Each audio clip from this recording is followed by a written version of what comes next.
Bom dia a todos e a todas, mais uma vez. Bem-vindos à nossa live, sempre sobre temas relevantes. Estamos nos aproximando aí ao final do ano e temos conseguido aí ao longo de todo esse ano trazer sempre aí para vocês assuntos relacionados aí com segurança da informação, privacidade, LGPD, melhores práticas. E hoje a nossa live vai falar sobre os 5 controles de segurança cibernética indicados pelo TCU, né? Então, conhecido aí como os 5 controles para ontem. Eu vou iniciar fazendo a apresentação da live, falando um pouquinho sobre os controles do SIS, né, na sua versão 8. Em seguida, o Cássio Ramos vai falar especificamente sobre esses 5 controles para ontem, né, indicados aí como controles prioritários para todas as organizações do governo. O Eduardo Pós vai falar um pouco sobre a questão do plano de ação, call to action, né, o que fazer agora, prioridade, curto, médio, longo prazo. Em seguida, o Carlos Afonso ele vai falar um pouco sobre próximos passos e algumas soluções que a Módulo tem a oferecer para ajudar nessa jornada e nesse apoio. E o Fernando Neri encerra a nossa live falando sobre o relatório do TCU, que fala exatamente sobre esses 5 controles para ontem. Iniciando, então, sobre os controles do SIS, né, já antecipando, né, os top 18, né, os top 18 controles do SIS, nós vamos falar um pouquinho dentro dessa visão, de uma certa forma, com um certo orgulho, né? Nós tivemos a honra aí de participar em todo esse processo de desenvolvimento do SIS, versão 8, mas também da tradução e adoção dele como documento em português, né? Isso favorece muito. Eu tenho trabalhado junto ao comitê da ISO, à ABNT e a outros documentos, né? O pessoal do Open Group em relação a padrões abertos, e a gente sabe que é muito importante, apesar de termos aí uma fluência de inglês do nosso pessoal técnico, né? A gente ter, de fato, aí a versão dos documentos em português. Especificamente, não só pela tradução do texto em si, mas muitas vezes até a questão de terminologia, né? Quais as expressões que a gente mantém elas em inglês, né? Não dá para traduzir ransomware, por exemplo, né? E outras expressões, por exemplo, que a gente tem já a versão oficial do português aqui, né? Então, passando um pouquinho sobre essa história do SIS desde 2008, quando foram criadas aí as primeiras ideias dos controles prioritários ou dos controles críticos, né?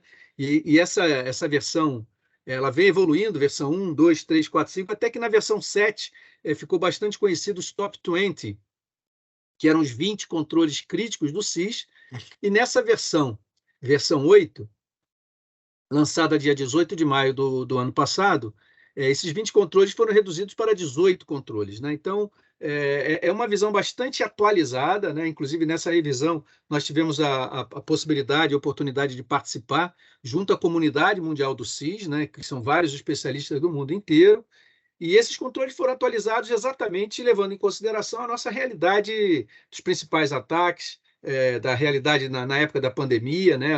A ênfase do trabalho em casa, dos conceitos de Zero Trust, né? Então, uma das grandes vantagens da utilização dos controles SIS é justamente essa modernidade, essa atualização, comparado aí com as verdadeiras demandas do mercado, né? Então, no dia 18 de maio de 2021, o SIS foi lançado na versão 8, e um dia depois, 19 de maio, nós já fazíamos aqui no Brasil a primeira live sobre os controles, né, versão 8, né, foi interessante, porque nós trouxemos assim de uma maneira quase que simultânea, né? O SIS lançou dia 18 de maio numa webinar internacional, e aqui no Brasil nós tivemos já no dia 19 aí uma informação sobre essa nova versão. 2 meses depois, em 21 de julho, nós levamos esse tempo aí para traduzir esses controles, tivemos aí a colaboração e a ajuda de bastantes profissionais aí do mercado, o pessoal da comunidade de segurança aqui no Brasil, e nós colocamos essa versão em consulta pública, né, antes até de publicar o documento, e agora, oficialmente, nós temos a versão do SIS, publicado lá no site do SIS, em português, junto com algumas outras traduções que foram depois feitas em espanhol, tem tradução para árabe, etc. e tal, né? Então, eu já trago para vocês aí uma informação, caso vocês estejam utilizando aí a versão em português do SIS, ou tenham alguma dúvida, alguma dificuldade com a tradução, alguma coisa que não ficou clara, ou às vezes até algum bug de tradução, às vezes isso acontece em termos editoriais, ou às vezes até na forma com que alguma coisa possa estar escrita. Se não tiver muito claro, utilizem esse e-mail, cis8@modulo.com. Isso encaminha isso aí que vai cair no nosso grupo aí, que foi responsável aí pela tradução do CIS. Então, já conclamamos vocês aí a utilizarem a versão em português do CIS e, se encontrarem qualquer dúvida, qualquer esclarecimento, utilizem esse e-mail para entrar em contato conosco. Nós publicamos também um white paper. Eu vou depois pedir para a Gaia e para a Jéssica colocarem aqui no chat esse link, que é o link para vocês poderem baixar o white paper da versão 8.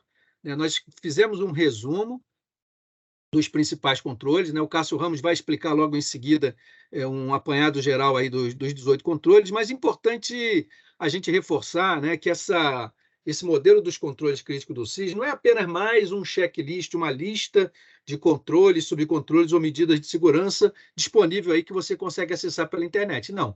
Significa uma lista de ações efetivas, práticas e prioritárias que as organizações precisam se preocupar em relação à cibersegurança. Então, segurança cibernética, a gente sabe que hoje é um consenso entre os especialistas aí que é um tema de alta prioridade também pelos executivos, e esse consenso ele gerou exatamente aí esse resumo, essa lista de controles e medidas de segurança adequados para esse momento que a sociedade está vivendo. Então, depois eu peço para a Jéssica e a Gaia copiarem para vocês aqui no chat o link para que vocês possam baixar esse white paper, que é um white paper resumido dessa versão 8 do CIS. Só para a gente, antes até de iniciar, né, eu tenho colocado bastante que o CIS é um documento bastante atualizado e bastante contemporâneo para os desafios, e a ideia foi exatamente essa, né? No desenvolvimento dessa versão 8, foram 5 os princípios utilizados pelo CIS para desenvolver essa nova versão 8. Né? O primeiro princípio, que é o princípio que a gente chamaria aí do ataque em forma defesa, né, que foi exatamente olhar quais eram os ataques cibernéticos mais frequentes, né, e o modo de ataque, para que, de uma certa forma, pudesse priorizar, então, qual é a melhor defesa. Né? Então, é uma defesa baseada no ataque. Né? Então, esse é o primeiro princípio. O segundo princípio é foco.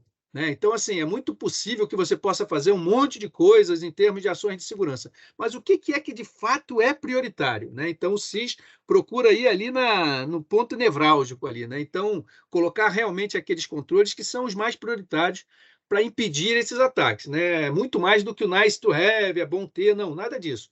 Os controles do CIS, a gente vai ver, eles têm realmente ali uma adequação muito grande para os problemas de hoje, na atualidade, que as empresas vivem em termos do desafio cibernético. Né? São controles viáveis. Não tem nada ali que é ciência de foguete, que não se consegue implementar. Né? A gente vai ver, inclusive, toda uma estratégia de separar em grupos de implementação para pequenas empresas, empresas menores, ou estágios de maturidade onde a empresa pode definir uma jornada de evolução, mas, na verdade, todos os controles são práticos e viáveis. Não tem nada ali que é uma invenção. Controles são mensuráveis, é o quarto princípio de design, né? Então, assim, tem que ser bastante preciso, de forma que você consiga medir, né? Você consegue gerenciar apenas aquilo que você consegue medir. O Eduardo Pós vai falar um pouquinho para vocês sobre essa ideia aí de medir o modelo de maturidade dos controles de CIS, ou vamos dizer assim, do nível de conscientização ou defesa que a empresa tem. Então, todos os controles são mensuráveis, principalmente o do IG1, que é o controle de implementação 1, que são aqueles que são chamados ali a higiene cibernética. Né? E alinhamento, onde esses controles, de uma certa forma, consideram o alinhamento e o atendimento e o compliance, a conformidade, com os principais padrões e regulamentações do mercado. Né? Então, esse aí é um dos documentos aí do CIS que fala exatamente dos controles do CIS, atendendo as principais leis e regulamentações. Então, a gente vê ali RIPA na área de saúde, a questão do ISAC, a versão 27.002 da versão mais atualizada, o NIST, o NERC na área de energia e o PCI na área de cartão de crédito. Então, a utilização dos controles do CIS para atendimento e conformidade dos principais normas e padrões. Entre parênteses, spoiler, na última live o Fernando vai falar um pouquinho do uso dos controles do CIS para efetivamente também apoiar a implementação junto à LGPD no Brasil. Né? Então, segurança e privacidade tem tudo a ver, principalmente nesse mundo cibernético, onde grande parte aí desses dados hoje se encontram na sua forma digital.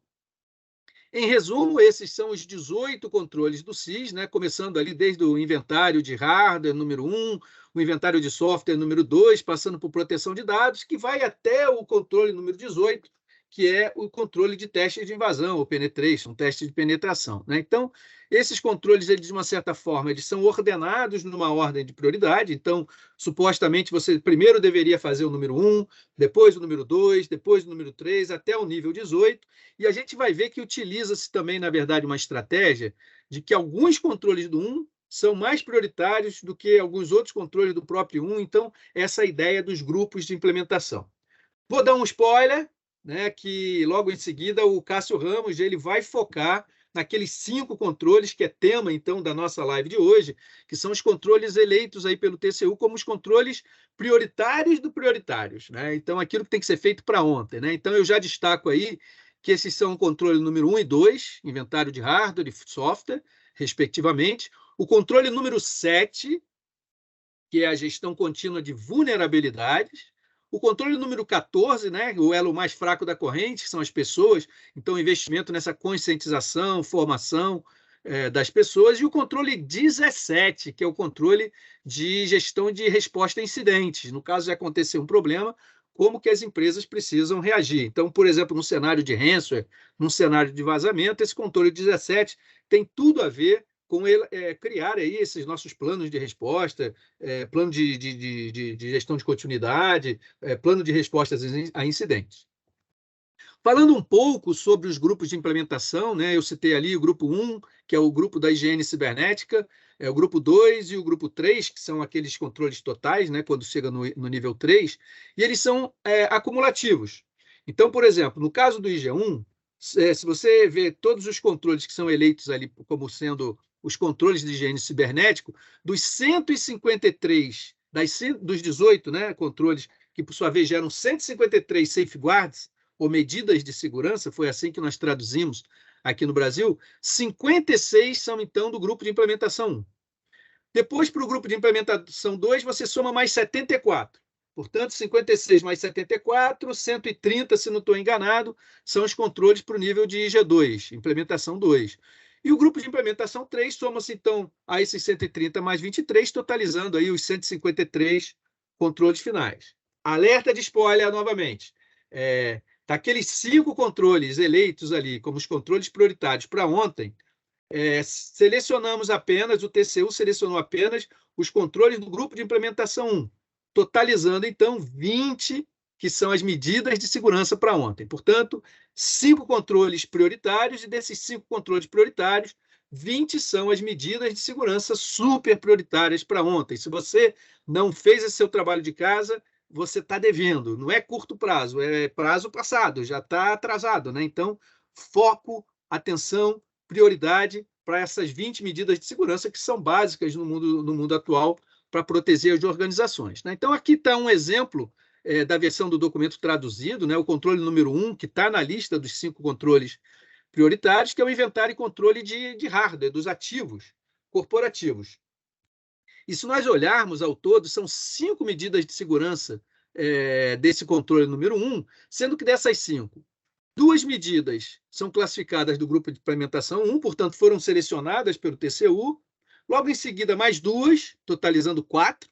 E, finalmente, uma última medida de segurança, que seria, então, do grupo de implementação 3. Então, das 2 medidas de segurança prioritárias do grupo de implementação 1, do controle 1, nós temos ali estabelecer e manter um inventário detalhado de ativos corporativos, o nosso hardware, e endereçar os ativos não autorizados, né? Então, esses seriam, vamos dizer assim, as 2 medidas de segurança prioritária selecionadas aí para esse controle número 1. O SIS, ele traz também outros documentos que são chamados aí documentos complementares.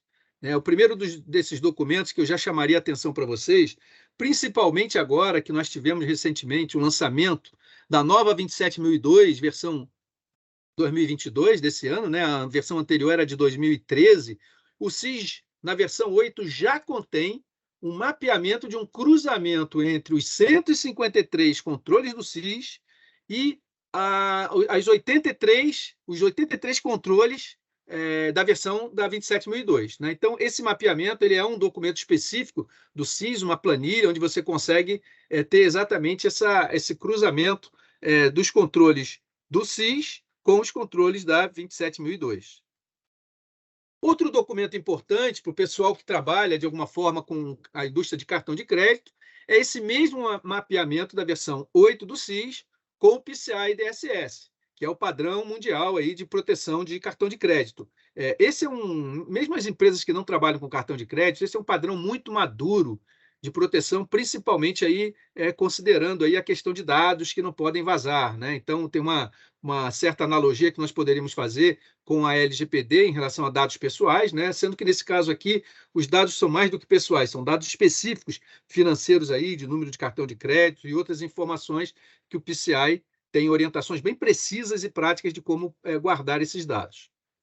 Outro documento importante do SIS é um guia complementar para a questão de cloud computing, né? Então, grande parte das empresas estão migrando para a nuvem, tem aplicações funcionando em nuvem, no modelo SaaS, né? Então, como que você seleciona dos controles do SIS as medidas de segurança para resolver os problemas, né? Então, esse guia ele foi um dos guias considerado ali prioritários, um dos documentos prioritários a ser desenvolvido, justamente por conta dessa transformação digital, dessa migração das empresas para o ambiente de nuvem.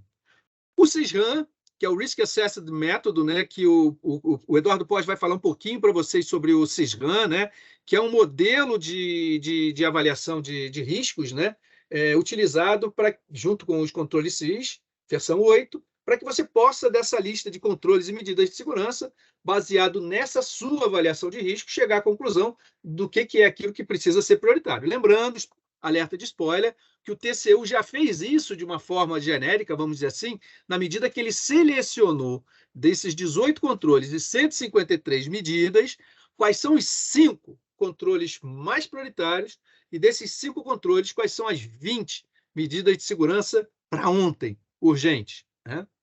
E, finalmente, o outro conteúdo que vale a pena a gente ressaltar, existem vários outros guias, né, mas que são guias específicos ali para a realidade americana, atendimento do compliance americana, que é o guia de privacidade, que nós também conseguimos fazer uma iniciativa, e aqui no Brasil nós traduzimos o guia complementar de privacidade. Então, se vocês forem lá no site do SIS, vocês vão encontrar o SIS 8 traduzido para português, baixem e utilizem, e também vão encontrar o Privacy Guide, né, o guia de privacidade, também traduzido para português.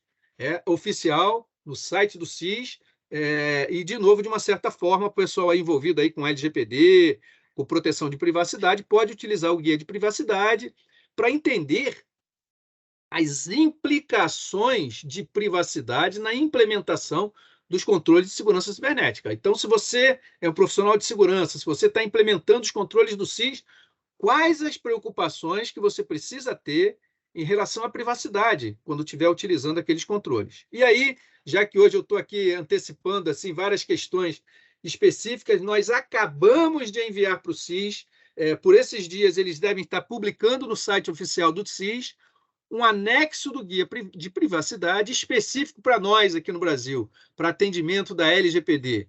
Né, o guia, o Privacy Guide oficial americano, né, ele fala sobre os princípios FIP, que são os princípios FAIR utilizados lá nos Estados Unidos, falam sobre os princípios da GDPR, né, a lei europeia de proteção de dados pessoais, e nós aqui do Brasil precisávamos de um documento similar, que fosse aplicável, né, e alinhado aqui com a nossa LGPD. Então, portanto, aí os nossos desejos foram atendidos, nós desenvolvemos esse guia complementar, de novo aí com contribuição e participação de toda a comunidade brasileira aqui também, que nos ajudou nessa iniciativa, e em breve teremos, então, esse nosso anexo de LGPD do Privacy Guide, publicado em português, também oficialmente pelo SIS. Finalmente, para terminar, né, acho que a gente tem uma preocupação muito grande em falar sobre a questão do ambiente digital, o ambiente de nuvem, né, a implementação dos controles SIS dentro de uma visão de segurança cibernética, mas nós não poderíamos deixar de recomendar para vocês algumas soluções e ferramentas automatizadas que otimizam e automatizam esse processo de implementação do SIS, né? Então, a Módulo, acho que o Eduardo vai comentar um pouquinho mais com vocês sobre essas soluções. A Módulo tem hoje a Lei Digital, né, que é um verdadeira biblioteca de conteúdos, onde vocês encontram o conteúdo do SIS, o conteúdo da ISO 27001, 27701, o conteúdo do PCI, conteúdo de várias normas e padrões dentro da solução da lei digital, e o SIS, versão 8, não apenas no seu conteúdo, mas um conteúdo comentado, um conteúdo organizado, classificado, onde você consegue, em vez de trabalhar dentro de um texto, trabalhar num verdadeiro painel, visualizando esse documento de uma forma bem prática. O Maturity Manager, que é uma solução de compliance que nós estamos lançando agora, é o lançamento mais recente da Módulo, né, usando aí a plataforma Everest. O Pod vai apresentar um pouquinho para vocês o uso do SIS-RAM, né, como método de avaliação de risco, baseado no SIS versão 8, como utilizar isso dentro de uma visão aí de maturidade. Eu comentei dentro dessa ideia dos grupos de implementação, e eu diria até especificamente dos 5 controles para ontem do SIS, que você possa, na verdade, realmente criar uma estratégia de segurança cibernética que, mais do que um projeto, é uma jornada. Uma visão de curto, médio e longo prazo, baseado exatamente nessa ideia de maturidade, né? Lembrando sempre que a maturidade está diretamente ligada ao risco. Muita maturidade, menos risco. Pouca maturidade, maior risco, né? Então, como que as empresas hoje precisam lidar com esta questão de segurança e risco, utilizando aí, na verdade, as questões de gestão de risco para tomada de decisão. A gente sabe que o orçamento não é infinito, as empresas têm com uma quantidade de dinheiro para investir limitada, como priorizar, né? Então, a gente considera aí que essa estratégia de maturidade ela é fundamental para priorizar os investimentos. Ainda nessa linha de priorização de investimentos, né, existe uma solução da Módulo, que é o QuantiRisk, né, que é uma solução de gestão quantitativa de risco, né, onde o risco, mais do que ser medido como alto, médio ou baixo, ele chega nos seus valores ali monetários, né, qual é o tamanho de um risco de ransomware em reais, né, qual é o tamanho de um risco de vazamento de informações. E com isso, utilizando aí os controles do SIS também de forma quantitativa, você consegue apoiar a tomada de decisão no sentido de que, se eu investir tanto de dinheiro aqui implementando esse controle ou essa medida de segurança, o meu risco que está do tamanho X, ele é reduzido para um tamanho bem menor, né? Então, essa relação do quanto eu estou reduzindo do risco e quanto eu preciso investir para isso me apoia a tomada de decisão usando aí o modelo do ROI. E, finalmente, o LGPD Manager, né? As empresas que já utilizam, alguns de vocês são clientes nossos, já utilizando a nossa solução para gestão da implementação de LGPD, e dentro dessa gestão, né, além de as várias hipóteses e diretrizes da LGPD, especificamente temos ali questões relacionadas com segurança cibernética, e a gente utiliza o SIS V8, a gente utiliza o guia de privacidade dentro do LGPD Manager para apoiar as organizações a implementar. Bom, estou terminando, acho que deixar para vocês algumas referências importantes, né? Eu também vou copiar, logo que eu encerrar aqui a apresentação, eu vou deixar gravado aqui nos chats alguns desses links que eu estou citando na apresentação. O primeiro deles é um grupo no LinkedIn da nossa comunidade que apoiou a tradução dos documentos para português, e de vez em quando o pessoal está sempre ali um pouco mais ativo, alguns de vocês já participam dessa comunidade. Então, no LinkedIn, eu vou deixar a referência no chat, vocês entram, pedem para participar e vêm com a gente aí para apoiar a produção desses documentos em português e, eventualmente, qualquer dúvida e esclarecimento. Eu tenho publicado também alguns artigos na minha página do LinkedIn, né? 2 artigos importantes que eu considero. Um deles explica com mais detalhe ali os 18 controles de segurança do SIS V8, né? Então é uma boa referência, vocês podem acessar esse artigo, e também as 56 medidas de segurança do SIS para higiene cibernética, né? Que são aquelas medidas de segurança que estão classificadas ali dentro do IG1. Esses artigos todos vocês vão encontrar dentro aí da referência da minha newsletter. Eu vou deixar ali aquele link do LinkedIn aqui gravado na nossa página. Eu peço aí para a Gaia e a Jéssica, se puderem, copiar para vocês. Então, já fica o convite, toda segunda-feira de manhã, né, o fim de semana aí, a gente escreve sobre algum tema aí, sobre melhores práticas de cybersecurity, privacidade, e na segunda de manhã, primeira coisa aí do nosso Bom Dia, segunda-feira, é vocês acessarem um artigo aí que tem os mais variados temas, e a gente tem escrito bastante coisa sobre a versão 8 do SIS. Bom, pessoal, é isso, muito obrigado. Nós encerramos, então, essa primeira live da nossa sequência de 5 sobre os controles do SIS, e eu vou pedir, então, convidar agora o Cássio Ramos a falar um pouquinho sobre dessa lista de controles aí, os controles que foram eleitos pelo CIS aí. Cássio, a bola está contigo. Obrigado. Pessoal, fica aí o recado, o seguinte, usem o nosso chat para vocês tiverem qualquer dúvida, qualquer pergunta, qualquer comentário, coloquem aqui no nosso site, do nosso chat, que nós vamos responder essas perguntas no final, então, da sequência de lives. Muito obrigado. Cássio, a palavra está contigo. Obrigado, Alberto. Bom dia a todos. Eu me chamo Cássio Ramos e nós vamos detalhar um pouquinho cada um desses controles que o Alberto colocou aí na apresentação anterior, que são controles ditos definidos pelo CIS, mas ditos pelo TCU como controles, 5 controles de segurança cibernética para ontem. E o que significa isso? Que esses controles, em tese, já deveriam estar implementados. E aí, a partir daí, tem os desdobramentos do que o TCU, vamos dizer, trabalhou com os órgãos do governo federal, ou com os órgãos de governo, né? Então, a primeira coisa é, o TCU lançou uma cartilha com esses 5 controles de segurança cibernética para ontem.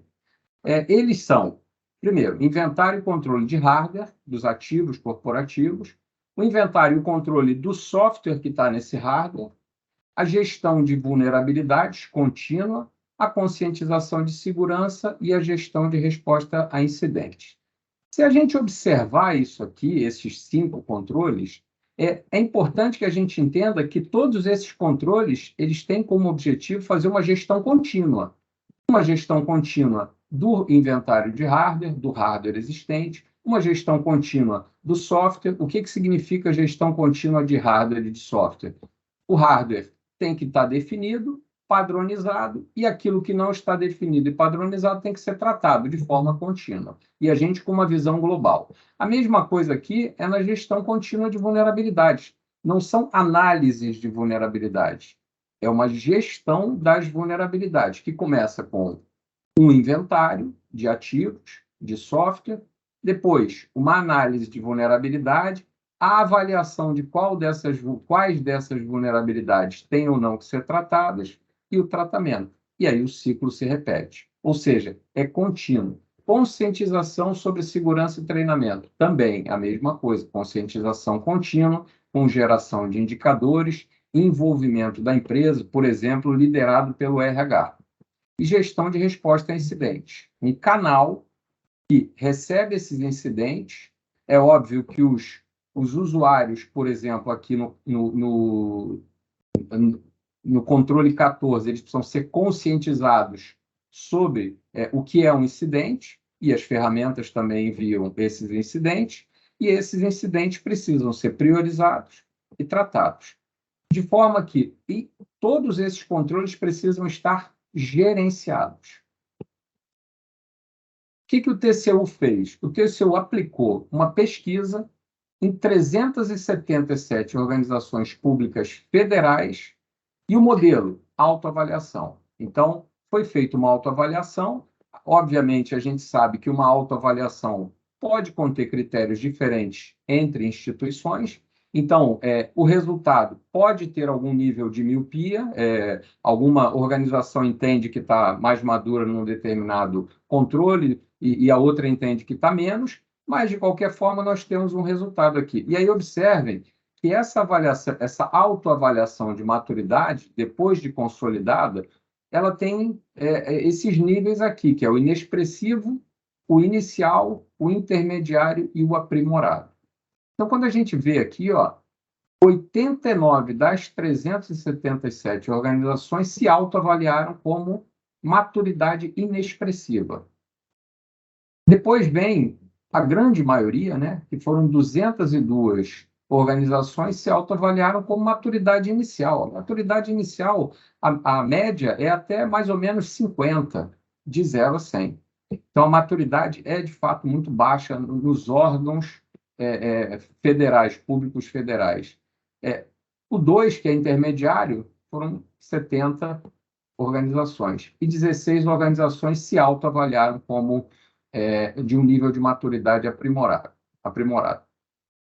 Aqui a gente vê esses controles todos consolidados. Então, a média foi de 34, de 0 a 100, para todos esses controles, e aqui cada controle individualmente a gente fica mais ou menos numa média de 30, ou seja, as organizações estão autoavaliadas numa maturidade aproximada de 30, de 0 a 100, o que é um número bastante baixo para controles que são definidos como deveriam ter sido aplicados para ontem. E aqui eu vou falar um pouco sobre cada controle, uma visão de gestão que a gente deveria ter e as ferramentas que podem implementar esse controle. Aqui as ferramentas são só ilustrativas. Eu utilizei aqui o modelo Microsoft, mas existem várias outras ferramentas que podem fazer isso também. Então, inventário e controle de hardware, que são os dois primeiros. O inventário deve ser estabelecido e mantido, ou seja, gerenciado continuamente. E tratar os ativos não autorizados. Então, ativos que não são reconhecidos como autorizados pela organização. Então, por exemplo, alguém plugou lá um access point na rede corporativa, num ponto de internet e colocou lá um switch e plugou um access point. Isso tem que ser percebido. Então, esse inventário ele tem que ser estabelecido, mantido, e os ativos não autorizados devem ser tratados. Aqui, ferramentas para fazer o inventário no mundo on-premises e no ambiente de nuvem, o Microsoft Endpoint Manager. E aqui o Intune, que é uma ferramenta para a gente inventariar ativos móveis, celulares, tablets, dispositivos corporativos e até mesmo dispositivos pessoais. E aqui uma visão de dashboard, em que a gente consegue verificar em tempo real algumas informações sobre esse inventário de hardware. A mesma coisa, ou de forma similar, a gente tem para o inventário de software. As ferramentas são as mesmas. O dashboard, ele tem variações, mas a visão de software é importante também. Estabelecer e manter um inventário. Então, tem que ter um processo de gestão de inventário de ativos. Assegurar que o software autorizado seja atualmente suportado. Primeiro, o software que é utilizado nos servidores e nas estações de trabalho, ele tem que ser autorizado. E depois de autorizado, ele tem que ser suportado. E tratar os softwares não autorizados. E essa visão de dashboard mostra para a gente, por exemplo, alertas de software que possivelmente ou provavelmente foi instalado sem autorização, e esses alertas, então, passam a ser incidentes que devem ser tratados. Gestão contínua de vulnerabilidades. Primeiro, estabelecer um processo de gestão e não de análise de vulnerabilidade. A gestão é muito mais completa. Ela tem um ciclo todo de inventário, identificação, avaliação e tratamento das vulnerabilidades. Estabelecer e manter um processo também de correção. Executar a gestão automatizada de patches de sistemas operacionais e patches de aplicativos. Aqui são duas ferramentas para fazer essa gestão de patches. Aqui o Intune Update Rings, para fazer de sistemas operacionais, e o Microsoft Defender ATP para fazer a gestão e correção de patches de aplicações. E aqui um dashboard em que a gente vê distribuído por criticidade as vulnerabilidades, e a gente pode ter dashboard de tratamento, dashboard de comparativos entre vulnerabilidades que um determinado ativo tinha e vulnerabilidades que foram corrigidas, ou seja, um comparativo entre duas análises, o que estabelece, então, uma gestão contínua. Conscientização sobre segurança e treinamento. Esse é o controle que tem mais medidas de segurança. Por quê? Porque é o controle mais crítico. É o controle em que a gente trabalha com o elo mais fraco da segurança cibernética. Então, primeiro, estabelecer e manter um programa. O estabelecimento e a manutenção é um processo corporativo, não é um processo de time de TI, da equipe de segurança, é um processo corporativo liderado por quem lidera as conscientizações, normalmente o RH. Treinar os colaboradores para reconhecer ataques de engenharia social. Treinar os colaboradores é treinamento clássico, esse treinamento em que a gente ensina, mas também tem o treinamento de simuladores. A Microsoft também tem diversos simuladores que treinam os usuários na criação de senhas seguras, no reconhecimento de ataques de engenharia social e várias outras e vários outros tipos de simulação. Treinar os colaboradores nas melhores práticas de autenticação, não só na criação das senhas, como, por exemplo, nos processos de múltiplos fatores de autenticação. Práticas de tratamento de dados. Também é importante que os usuários saibam tratar os seus dados, classificar os dados, colocar tags aí de sigilo, por exemplo, confidencial, privado e etc., de forma que o dado que tem uma criticidade não seja vazado, ou, caso seja vazado, ele esteja, por exemplo, criptografado. Treinar os colaboradores na exposição. Os colaboradores têm que entender que um e-mail enviado para destinatários incorretos pode gerar uma exposição não intencional. Os colaboradores precisam entender quando devem notificar incidentes de segurança também. Falta de atualização de patches nos sistemas corporativos também é importante eles conseguirem identificar isso. E treinar os colaboradores sobre os perigos de se conectar em redes inseguras. Exemplos de redes inseguras: as nossas redes caseiras. Então, não são só redes públicas que são consideradas inseguras. As redes caseiras, elas compartilham diversos dispositivos que não têm processos de segurança associados. São dispositivos dos familiares, tablets, filhos jogando num dispositivo que não tem nenhum, vamos dizer, nenhum mecanismo de segurança. Então, essas redes, a gente precisa instruir os colaboradores a entenderem como é que eles minimamente protegem os seus ativos dentro de redes inseguras. E aqui a gestão de resposta a incidentes. Todos esses incidentes que nós falamos desde o início, seja de um ativo que precisa ser tratado, seja um incidente que aconteceu sob demanda, eles devem ser tratados. Existem também ferramentas. O próprio Risk Manager, que é uma ferramenta da Módulo, de propriedade da Módulo, é uma ferramenta que faz um tratamento bastante efetivo de incidente, faz a gestão bastante efetiva de incidente. Então, primeiro, designar responsáveis por gerenciar o tratamento de incidentes, estabelecer as informações de contato para reporte de incidentes. Então, a gente tem que ter contatos internos para reporte de incidentes, para o tratamento, e contatos externos, caso a gente precise reportar algum incidente para uma agência de coordenação. Estabelecer e manter o processo de recebimento e de notificação de incidentes. Então, esses são os 5 controles, com as suas 20 medidas de segurança, que o TCU entende que já deveriam estar implementados. E a gente observa que, pela maturidade dos órgãos da administração federal, a maturidade é bastante incipiente. E aí, por isso, a necessidade de a gente fazer um movimento de implementação minimamente desses 5 controles. Agradeço aí a participação de todos e passo a palavra para o próximo. Obrigado. Bom, primeiro, muito prazer, meu nome é Eduardo Poggi, eu sou o CISO da Módulo e tenho o chapéu também de ser Head de Cloud Risk Solutions para o mercado. Tá?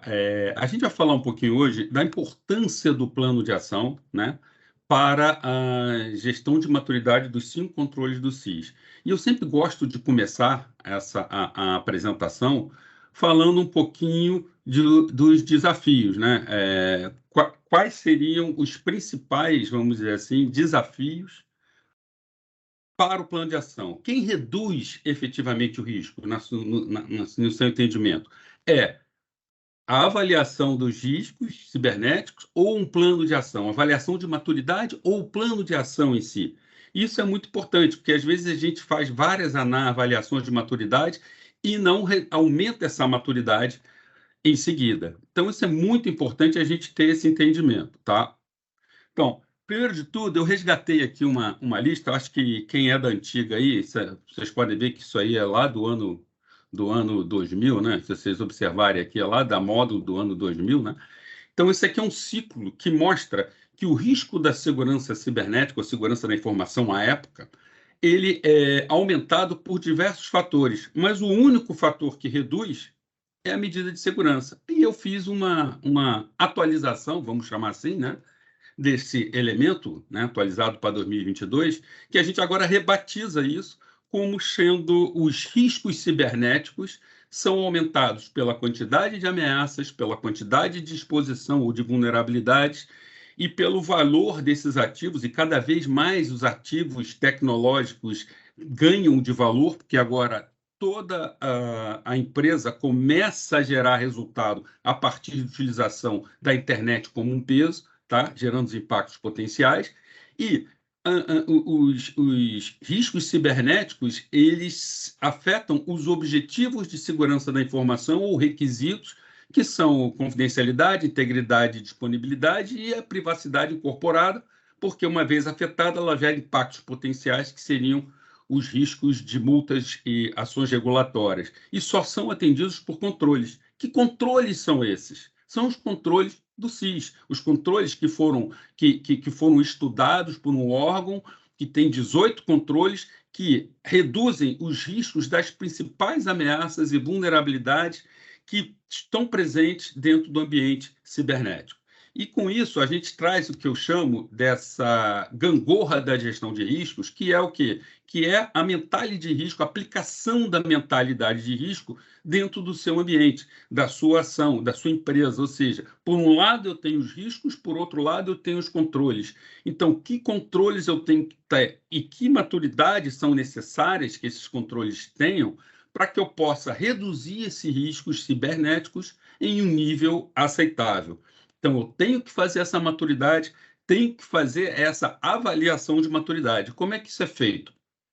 Basicamente, a gente identifica esses gaps das medidas, né, desses controles de segurança cibernética, faz uma análise e avaliação, ou seja, entende e mensura o quanto que seria essa falta de maturidade para construir um plano de ação e, claro, a gente mantém o conceito aí até do processo de avaliação e tratamento, a comunicação e o monitoramento desse plano de ação, que é fundamental para a gente ter a compreensão de como nós estamos em segurança cibernética. Quais são os desafios nesse processo todo, né? Os principais desafios é você ter uma gestão centralizada, proteger essa informação, porque você tem informações disponíveis de exposição dentro da sua empresa, exposição cibernética, manter esses registros, dar a transparência necessária para todas as partes interessadas em visualizar isso e incorporar essas evidências para que você possa demonstrar que você está tratando isso, de forma que você mantenha o controle da informação, distribua de forma adequada para quem pode ter acesso, tá?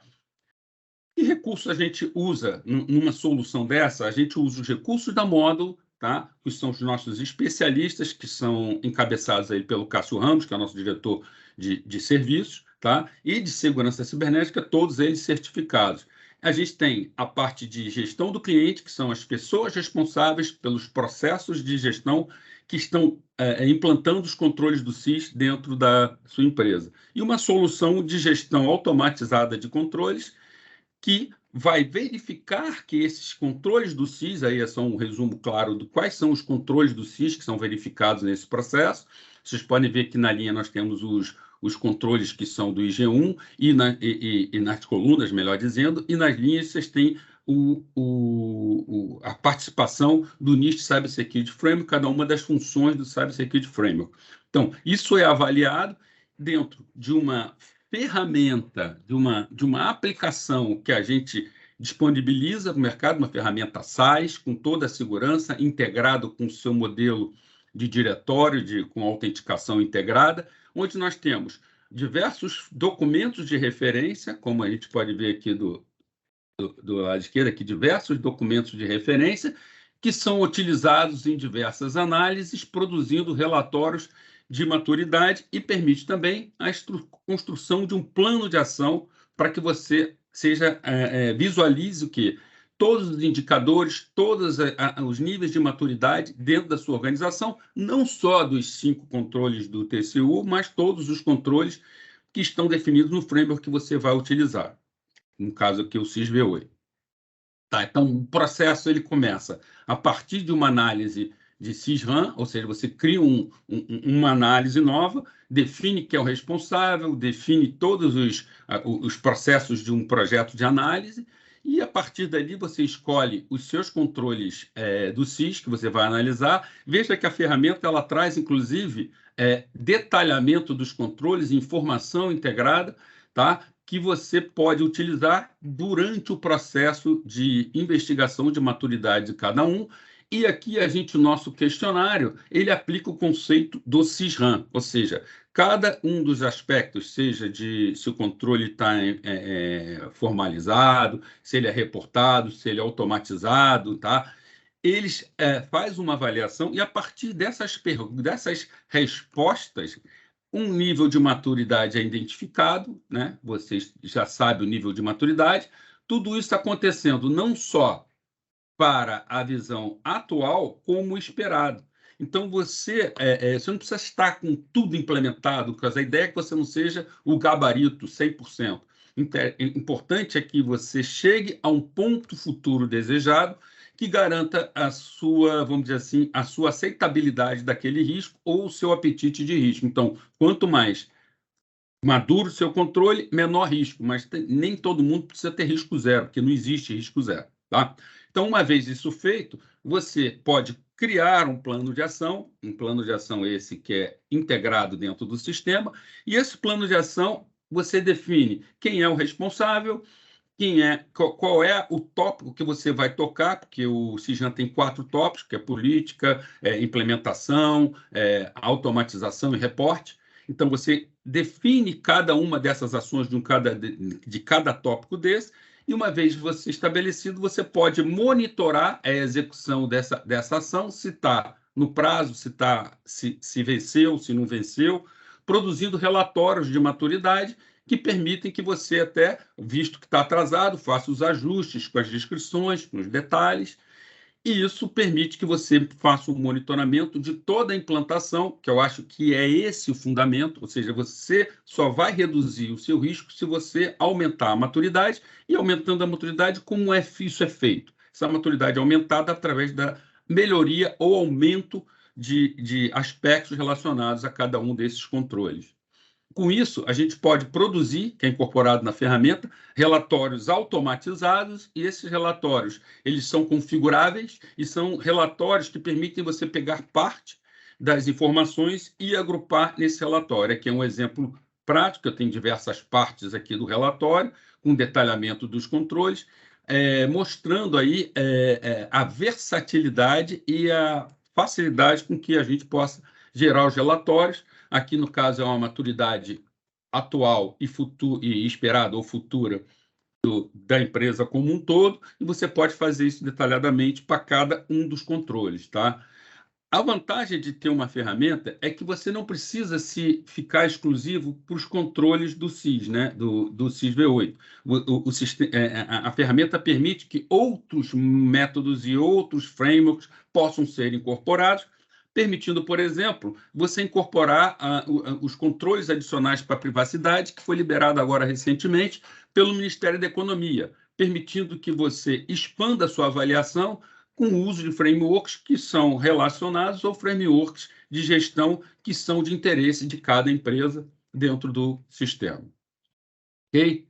Então, com isso, eu fecho a minha apresentação trazendo para vocês alguns pontos que eu chamo call to action. Primeiro de tudo, conheça o CIS. Conheça como o CIS incorpora, naquele ciclo que eu mostrei, todos os controles do CIS foram projetados, foram estudados, inclusive é uma comunidade integrada que é baseada no consenso para tratamento de segurança cibernética. Então, eu recomendo fortemente conhecer o CIS para que seja aplicado na sua empresa. Segundo, entenda o quanto que você está maduro na aplicação do CIS, na aplicação desses controles que são, vamos dizer assim, se eu tiver 100% dos controles do CIS implementado, primeiro eu vou estar reduzindo significativamente os meus riscos cibernéticos. E segundo, eu posso estar avaliando o quanto que é aceitável cada um dos riscos que são tratados pelos controles do CIS.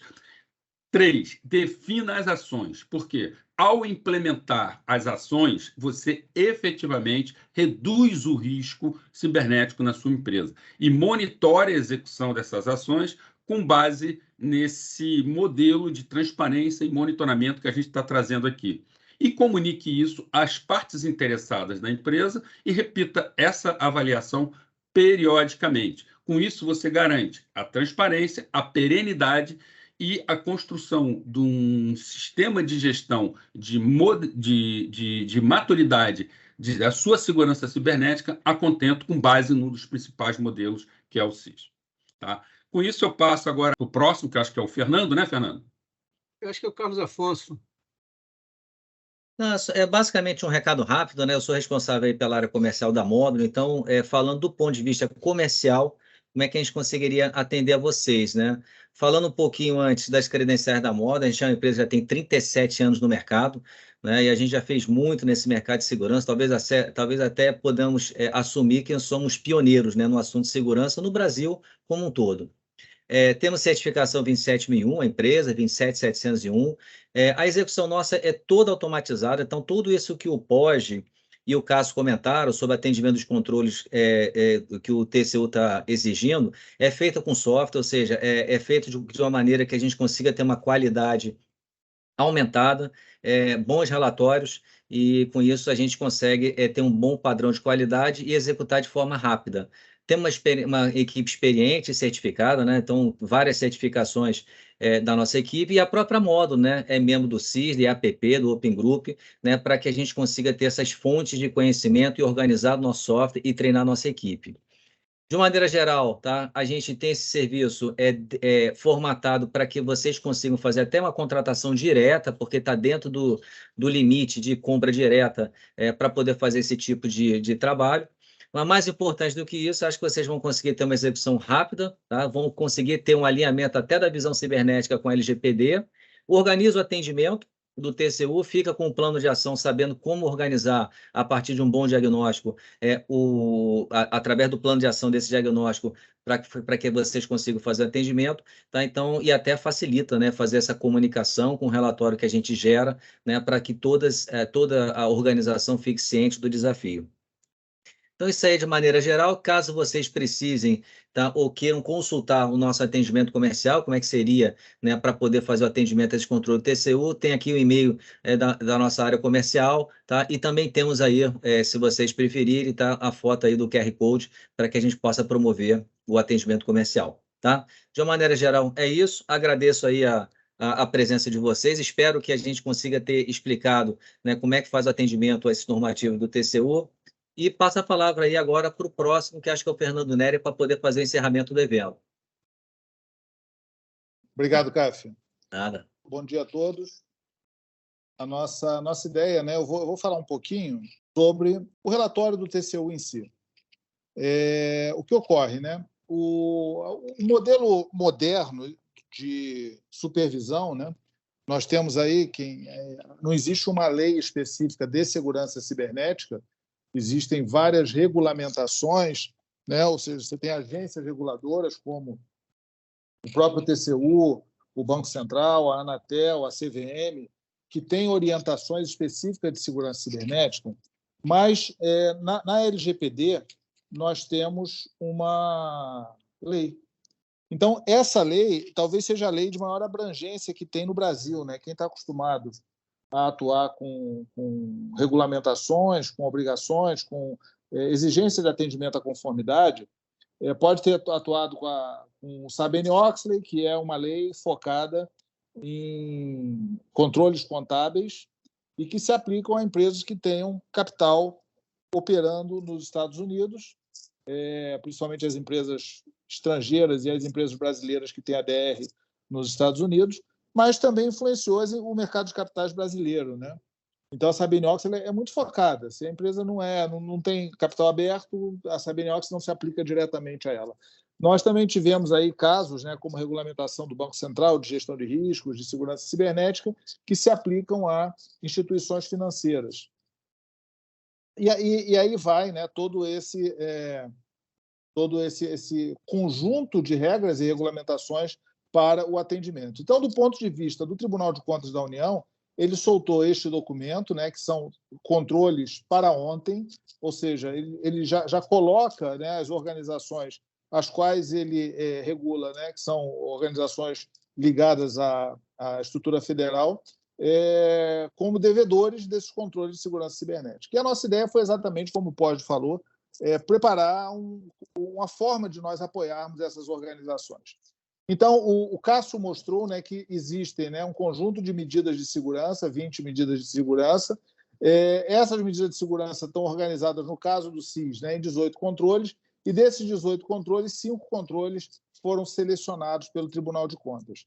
Então, nesse caso aqui, né, olhando o conjunto de organizações, né, mais de 300 organizações foram avaliadas, nós vemos aqui que 136 falaram, nós adotamos em maior parte ou totalmente este controle, que é o inventário detalhado de ativos corporativos. 110 adota parcialmente, 85 em menor parte, 22 tem a decisão, mas nunca implementou, e 22 não adota essa medida de segurança.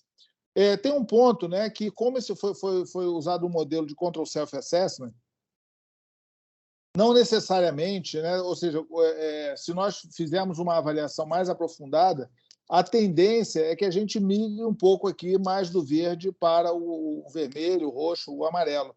Então, esses elementos, né, eles precisam ser avaliados de forma crítica e é importante todos olharem realmente, porque, na verdade, são 20 controles, né? Esse aqui, se eu não me engano, é o controle que tem a maior adesão entre os órgãos que foram auditados. E nós temos notado, né, alguns modelos, algumas tendências na regulação. Uma tendência, né, é fazer a supervisão baseada em riscos. Hoje, nós temos, por exemplo, o Tribunal de Contas da União, nós temos o Banco Central, nós temos a CVM, nós temos a SUSEP, que adotam modelos de regulação baseada em risco. Várias auditorias de organizações fazem auditoria baseada em risco. E nós entendemos que, dentro aí do nosso segmento, há um caminho, né, e vocês vão ver no ano que vem a gente falando muito sobre isso, de integração entre os elementos de risco, de privacidade e de segurança cibernética.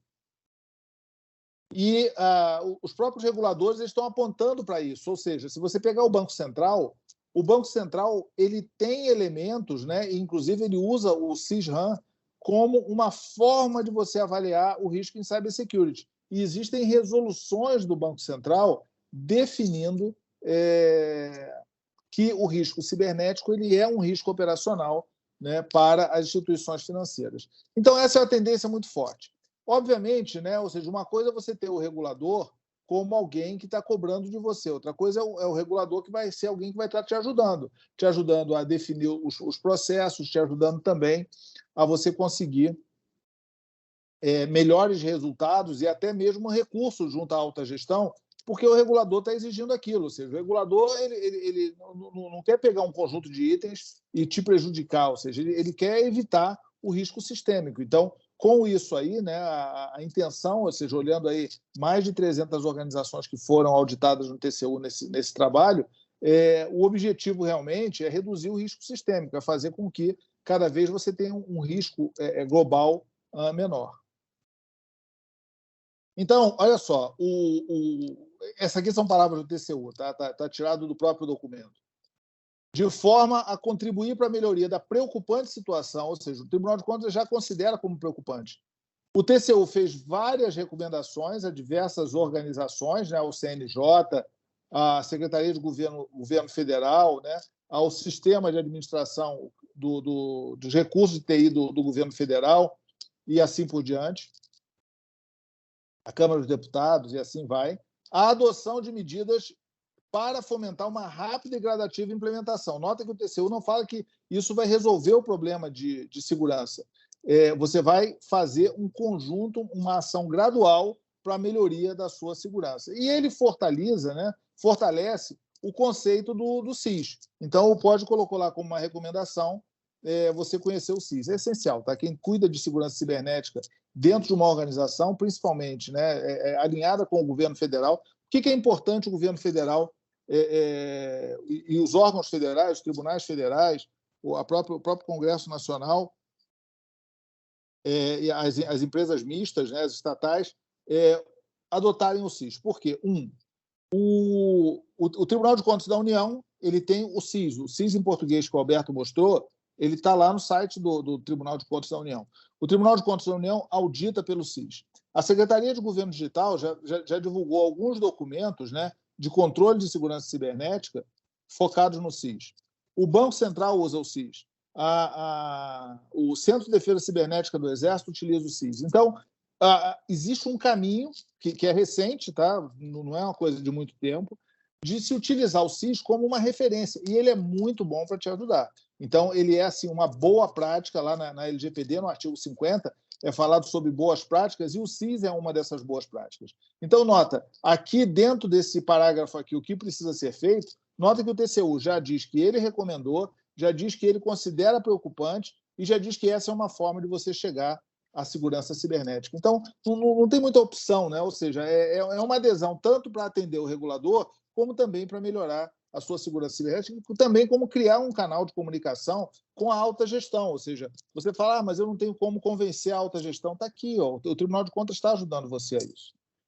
Então, foi publicado este documento, o Controle de Segurança Cibernética para ontem, né? Foi publicado há uns 3 meses atrás, e ele recomenda isso. São os controles que o Cássio falou, né? Que o Cássio mostrou para vocês. Esses controles são controles básicos, são controles essenciais, é o primeiro passo. O próprio Tribunal de Contas, né, ele falou que vai fazer essa auditoria de forma gradual. Agora ele fez nesses controles principais, depois ele vai migrando, e ele está usando a metodologia, o processo, o modelo organizacional do próprio SIS. Então, basicamente, né, inventário de hardware, inventário de software, gestão contínua de vulnerabilidades, conscientização e capacitação e gestão de resposta a incidente. Um ponto interessante de tudo isso, que eu vou mostrar para vocês já daqui a pouquinho, é que todos esses elementos eles se alinham com a conformidade com a LGPD. Então, na hora que você vai fazer essa argumentação, você fala, olha, eu vou atender o TCU, eu vou melhorar a minha segurança e ainda vou ajudar a atender lá o artigo de 46 até 49 da LGPD. Inclusive, a própria LGPD, né, está lá no artigo 48, né, a questão de gestão de incidentes. Né? Bom, então, esses elementos, né, ou seja, foi considerado, né, o Cássio mostrou esse número, o Cássio mostrou esse número aqui, que nós temos alguns casos, né, que foi inexpressivo, 24%, 54% está inicial, 19% intermediário e 4% aprimorado. O objetivo, nota o seguinte, isso é para controles básicos. Então, nota que a situação em tese, pior do que ela está se mostrando aí. Por quê? Essa avaliação é uma avaliação ruim, qualquer que seja o espectro, né? Qualquer que seja a amostra que você considerou, é uma avaliação ruim. Além disso, ela é uma avaliação baseada não no básico, porque o básico são os 56 controles que o Alberto mostrou, no básico do básico. Ou seja, dos 56, o TCU ainda fez uma coisa mais básica ainda, que não é nem o mínimo, que é aquilo que ela fala que é para ontem, ou seja, já tinha que ter acontecido isso. Então, é duplamente ruim por causa disso. Então, nós vamos ver o seguinte, a situação está ruim dentro do espectro mais simples. Então, nós temos aí realmente uma necessidade de melhoria e de resposta rápida a esse processo. Eu diria o seguinte, dentro da estrutura federal, e também os estaduais e municipais podem seguir esse modelo, o Tribunal de Contas hoje está na frente, né, no que se refere à auditoria em TI, bastante sofisticado, tem outros tribunais estaduais evoluindo bem nesse assunto, mas o TCU realmente tem equipe de alto nível, método, tradição, faz isso há muito tempo. Então, essa orientação realmente, ou seja, aqui mostra que a avaliação é ruim. Não é que isso aqui é a avaliação de segurança cibernética, isso aqui é a avaliação do básico da segurança cibernética. Então, o que ela fala? Né?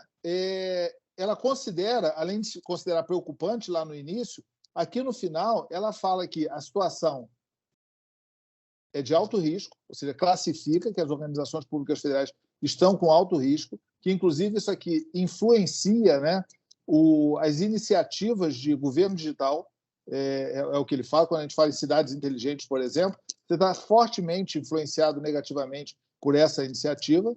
Ele fala, olha, o que o TCU quer é induzir os gestores públicos, conscientizar os gestores, a induzir a implementação de controles e medidas de segurança. Isso aqui é o início, ou seja, ele está considerando que você está quase que um projeto de base zero, né?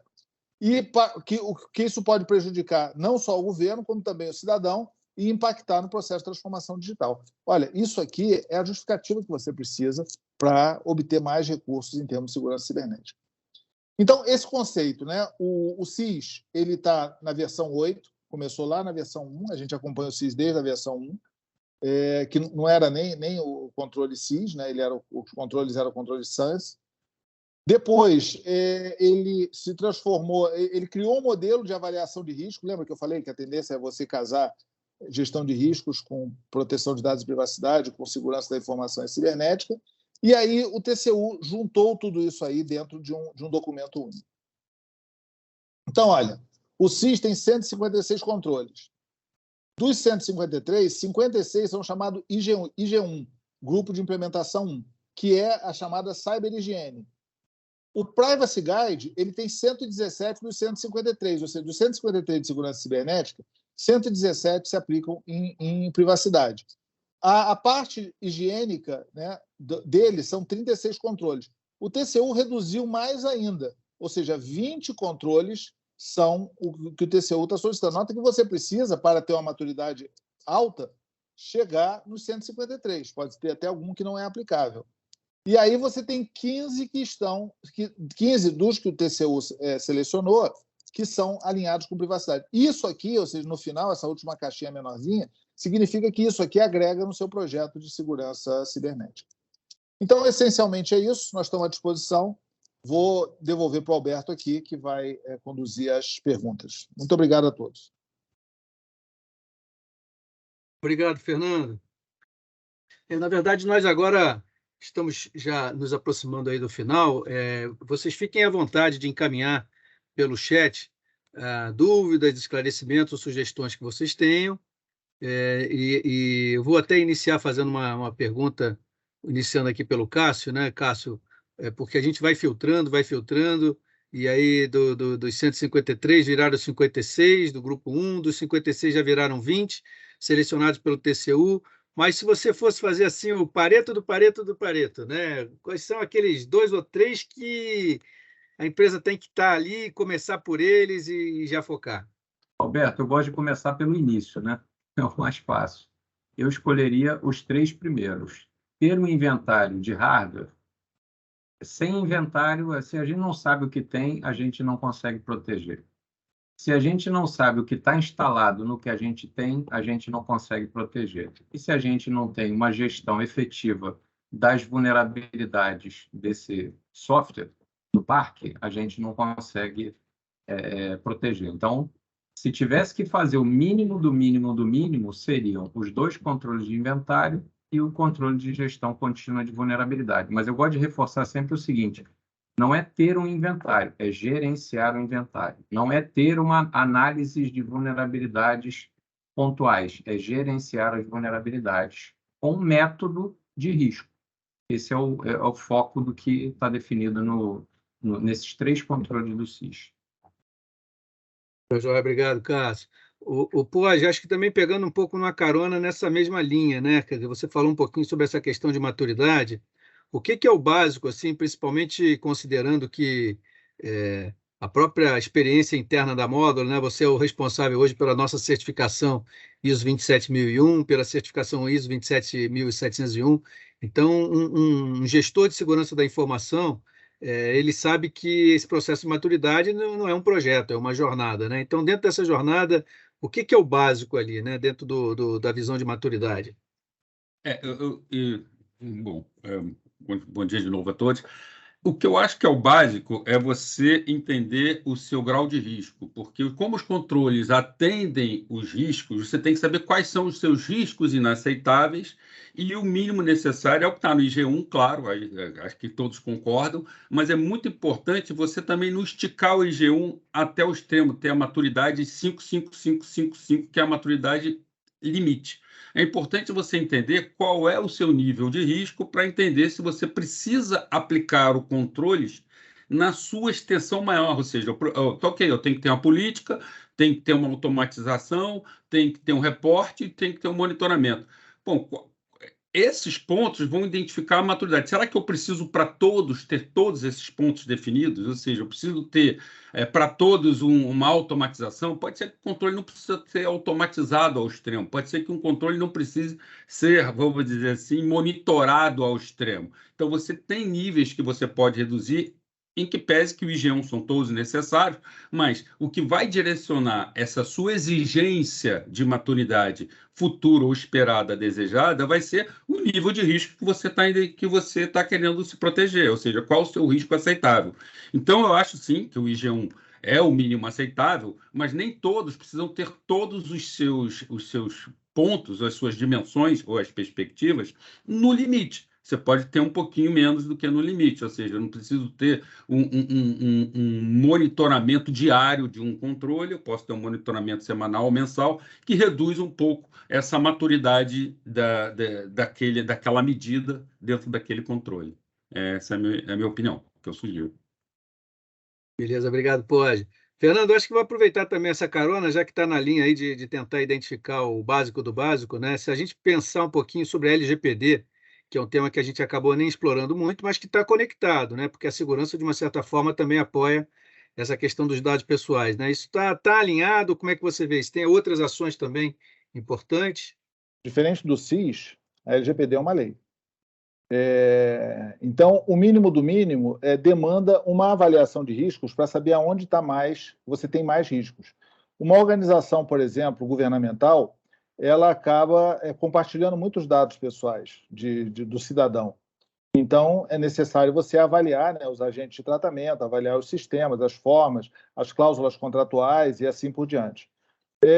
Praticamente todos os frameworks eles começam com um inventário.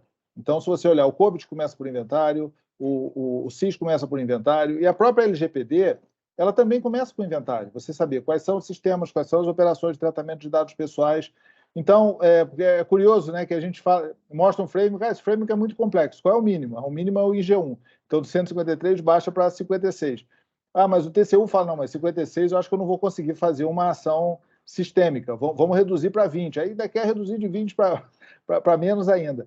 Mas o importante, por onde começar, né, talvez o mínimo seja isso, e essa é uma tendência muito forte, tá? De você definir padrões de segurança mínima, né? Quais são os modelos de segurança mínima, porque aquilo que está no mínimo, você deixa de se preocupar para colocar energia naquilo que é mais relevante. E o Cássio, né, ele tem uma abordagem muito interessante, que é falar o seguinte, não é ter inventário, não é ter vulnerabilidade, não é ter incidentes, é ter a gestão disso aí, esse ponto que é realmente bem relevante.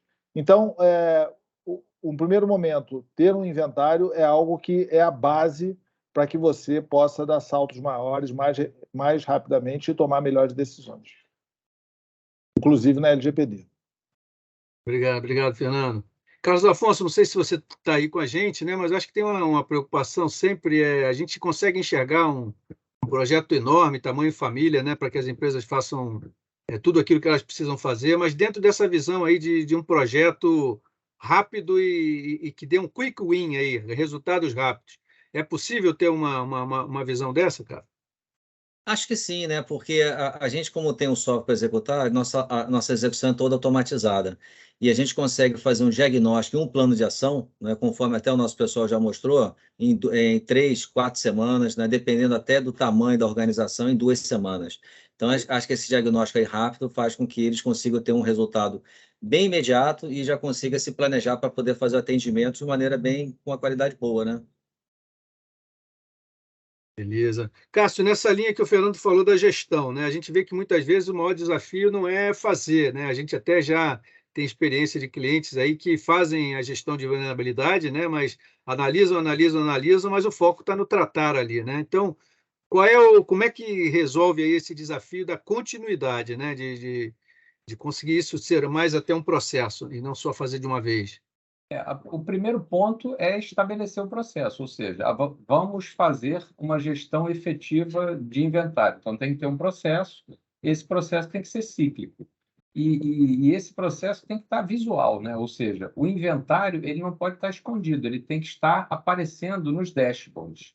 E os dashboards também nos geram os eventos. Então, um exemplo, eu dei até esse exemplo, mas vou reforçar, é muito fácil alguém colocar um access point numa sala e ligar esse access point na rede da companhia. Isso é muito fácil de se fazer. E como é que a gente detecta isso? A gente detecta porque existem softwares que fazem inventários automatizados e percebem que tem um novo ativo na rede com um determinado endereçamento IP. E aquilo vai aparecer tanto na ferramenta de inventário, que às vezes está escondida com a equipe de TI, mas também vai aparecer nos dashboards que são visíveis pelo time de gestão. E, com isso, os eventos são gerenciados. Os eventos também devem ser tratados, porque a equipe de gestão está atenta àquilo ali, ou seja, tem que ser visual. Na gestão de vulnerabilidades, eu vou só parar nesse exemplo, a gente tem que conseguir enxergar avanços. E os avanços eles só são percebidos quando essa gestão é contínua. Então, eu faço uma análise, faço o tratamento, faço análise, priorizo as vulnerabilidades mais relevantes, faço o tratamento. E depois eu faço uma nova análise. A partir daí, eu tenho que estabelecer método comparativo. Então, análise número 1, análise número 2, que é o reteste. O que aconteceu? Quais são as vulnerabilidades novas? Essas vulnerabilidades apareceram depois que eu fiz a primeira análise. Quais são as vulnerabilidades recorrentes? Recorrentes são aquelas que não foram tratadas. E quais foram as tratadas? Com isso, eu também consigo estabelecer números de performance de tratamento de vulnerabilidades e aí eu refino a minha priorização. Então, a gestão contínua ela é sempre fundamental para qualquer um desses controles do SIS. Obrigado, Cássio. Eu estou aqui, ó, pessoal, temos aí a nossa live até meio-dia, então vocês fiquem à vontade aí de encaminhar dúvidas, sugestões aí pelo nosso chat. Eu estou fazendo esse bate-bola rápido aqui com os nossos apresentadores aí para tentar trazer os principais temas, né? O Eduardo, pode, eu vou até... Você ajudou aí, a gente acabou de fazer essa iniciativa junto lá com a ABNT de tradução da ISO 27005, que é a norma de gestão de riscos de segurança da informação, né? E dentre o caso clássico é que você implementa os controles baseado na avaliação de riscos da maneira que você colocou. Fala um pouquinho assim das duas abordagens da 27005 sobre a orientação, a abordagem baseada em ativos e a abordagem baseada em eventos, e como é que isso se conecta aí em relação aos controles do SIS? Essa diferença de abordagem, o Alberto está rindo porque a gente debate isso muito aqui dentro da moda. Porque lá no início, a gente sempre olhava a análise de risco lá no conceito da vulnerabilidade, da ameaça, acessando o ativo e provocando um impacto no ativo. O que acontece? Quando você aí tinha lá atrás essa abordagem quantitativa, abordagem qualitativa, aí a gente não tinha na 27005, e essa foi a novidade que o Alberto está falando, uma abordagem parecida com gestão de risco que qualquer pessoa faz no mundo que não seja no ambiente cibernético, ou seja, baseado em cenário de risco. Ou seja, eu tenho um cenário de risco, eu tenho uma chance de perda, uma frequência que isso pode acontecer, e você gera um resultado de perda. O que acontece com essa nova visão, com essa nova abordagem de análise de risco, a gestão de risco baseado em cenários de risco? É porque os cenários de risco agora eles começam a conversar também com outros cenários de risco que não são cibernéticos. Então, o que acontece com essa abordagem de cenário de risco nova? O executivo tem uma visão de risco, em termos aí quantitativos ou qualitativos, e esse cenário de risco agora pode ser comparado com outros cenários de riscos que não são cibernéticos, ou seja, baseado em eventos, que são chamados cenários de risco. Com isso, o executivo, o profissional o CISO, né, o profissional de segurança cibernética, ele começa a ganhar uma visão da mesma forma que outras áreas de riscos operacionais, de riscos de trabalhistas, ganham no board executivo da empresa, podendo brigar da mesma forma, porque eles estão baseados nos mesmos conceitos. E com isso, se a gente agregar a isso um processo de análise de risco quantitativa, aí que fica a briga de igual para igual mesmo. O executivo de segurança cibernética passa a ter a apresentação para o board ou para a diretoria dos mesmos conceitos que qualquer outra área apresenta a gestão de risco. E aí está a conexão entre os riscos operacionais e os riscos cibernéticos, que antigamente a gente tinha muito ativo, muito lá embaixo, e agora a gente está no nível mais alto. Eles agora conseguem se equiparar e o executivo consegue tomar uma decisão do que fazer com os riscos com base nessa informação. Era isso, Alberto? Acho que era mais ou menos isso, né? Tá bom, tá bom. Fernando, hoje eu estou assim, o rei do spoiler aqui, né? Estou sempre falando o que vem por aí, então cenas do próximo capítulo, já vou até pedir para as meninas, a Jéssica, a Gaia, se elas puderem compartilhar aqui no chat da reunião. Na sexta-feira agora, nós vamos fazer a live sobre o que a gente está enxergando aí de tendências para 2023, né, na área de risco, privacidade, segurança. Mas aí, Fernando, a gente já tem aí, vamos dizer assim, um certo gabarito, né, onde a gente tem trabalhado muito esse conceito dessa integração que você já iniciou falando entre a questão aí da visão de riscos em relação à segurança, em relação à privacidade, né? Tudo de uma certa forma a gente consegue usar essa abordagem de risco, né? Como é que você pode antecipar um pouquinho aí dessa ideia que vai ser falada na live sexta-feira?